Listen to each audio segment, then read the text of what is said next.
I'm Scotty Smith, and this is USL Quick Strike.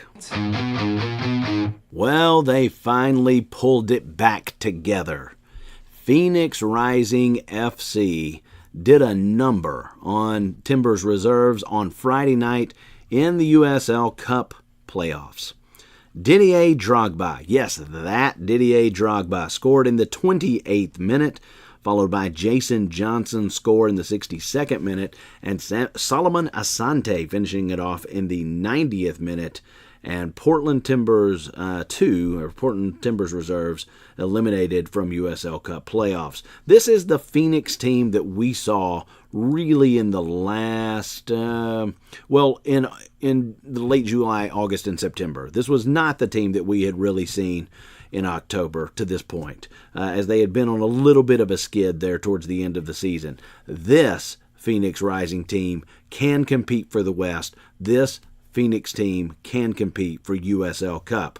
This Phoenix team plays again on Friday night, this time at 9:30 Memphis time against Sporting Kansas City reserves. FC Cincinnati was tested. And if you didn't watch that game between FC Cincinnati and Nashville, it's on YouTube. It's still on ESPN Plus.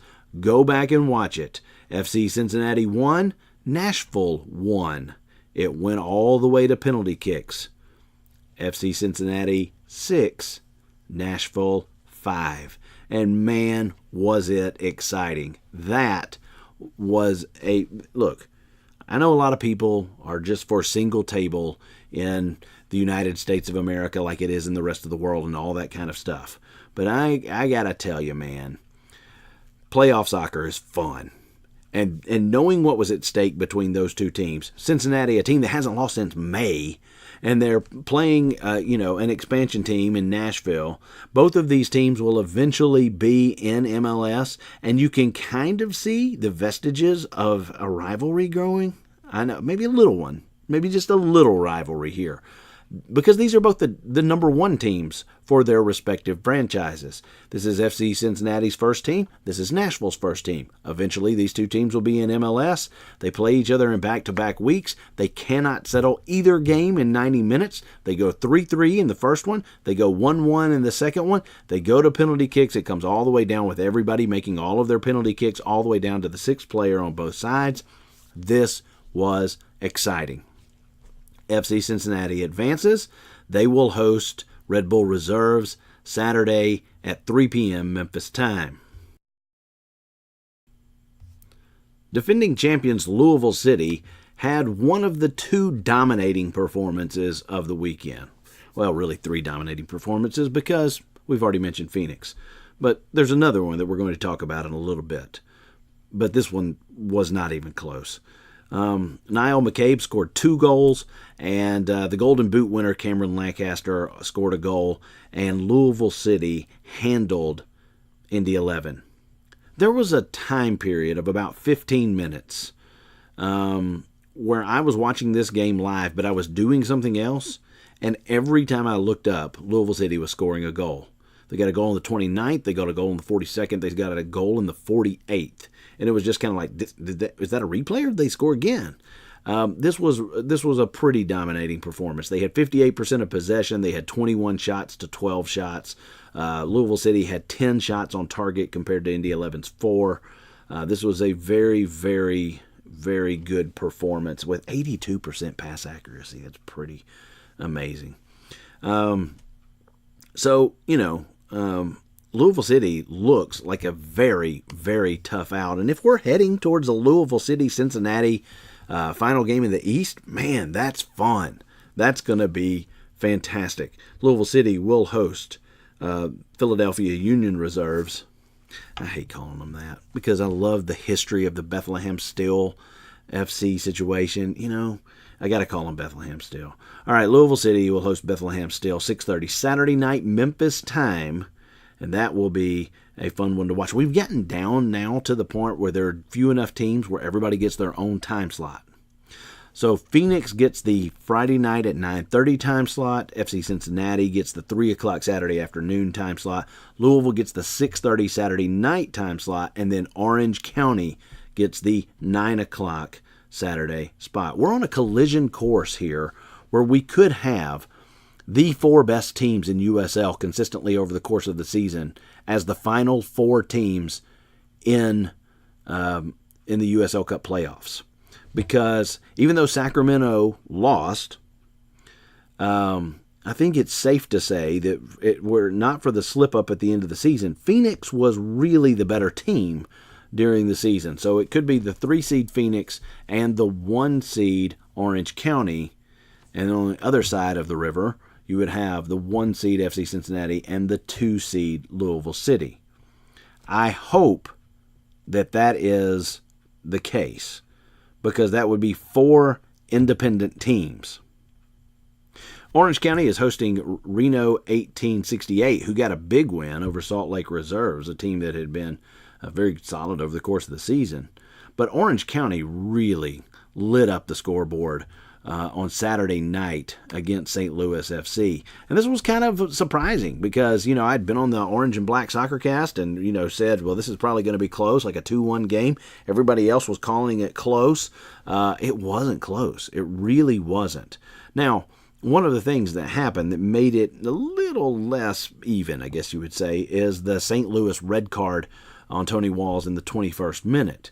But Michael Seaton and one of the guys on the podcast, who was a normal host of the podcast for the Orange and Black Soccer Cast, called this perfectly. He said it was going to be Michael Seaton's game, and sure enough, he scored in the 11th, the 29th, and the 64th minute.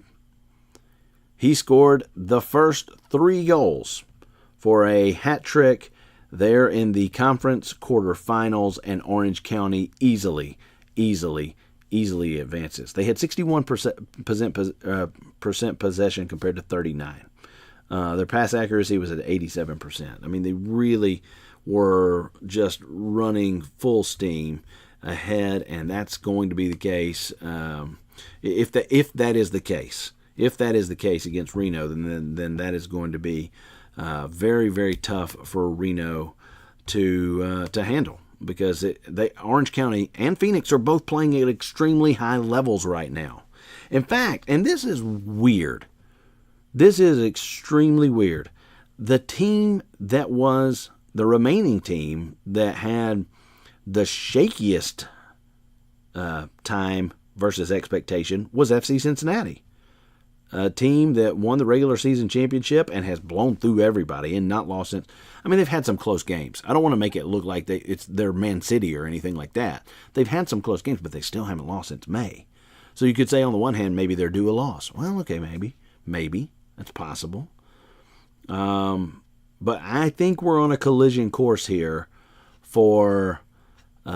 It's possible we're going to get the 4 best teams in USL as our final 4 teams in the USL Cup playoffs. That would be an ideal scenario for fans around the league. It'd be just, kind of fun to watch, unless you just really, really hate these teams, But chances are good that you only hate the teams in your division.